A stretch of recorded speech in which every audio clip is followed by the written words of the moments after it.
First time biryani ఇంట్లో ఎప్పుడు చేశారు అంటే ఏ ఇయర్లో చేశారు? నేనైతే 2013 అనుకుంటా. ఎందుకంటే మా ఇంట్లో నాన్ వెజ్ తినము. మా అమ్మ వాళ్ళ ఇంటికి వెళ్ళినప్పుడు చేశాను. అప్పుడు చాలా బాగా వచ్చింది. ఎక్కువ మంది 2 కేజీస్ చేశాను. అయినా కూడా బాగా వచ్చింది. అబ్బా చాలా బాగుందని అందరూ చెప్పారు.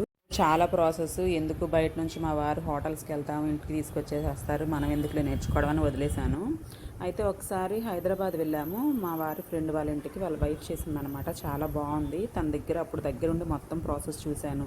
చుట్టూతా పిండి పెట్టడం, పచ్చివే వేసేయటం అన్నీ చాలా బాగా చేసింది. కానీ ఇంటికి వచ్చిన తర్వాత అమ్మో మన వల్ల కాదులే అని చెప్పి నేను చేయను అనమాట. ముక్కలు ఉడకకపోతే మళ్ళీ బాగోదు కదా, అంతా చేసి వేస్ట్ అయిపోద్దేమో అని భయంగా ఉండేది. ఎగ్ బిర్యానీ చేశాను. మా ఇంట్లో చికెన్ బిర్యానీలో చికెన్ కన్నా కూడా ఫ్రైడ్ ఆనియన్స్ని ఎక్కువగా వెతుక్కుంటారు. అందుకే చాలా ఫ్రైడ్ ఆనియన్స్ కావాలి మా ఇంట్లో మాత్రం. కానీ ఏమో కానీ ఆ స్మెల్కే సగం కడుపు నిండిపోయింది.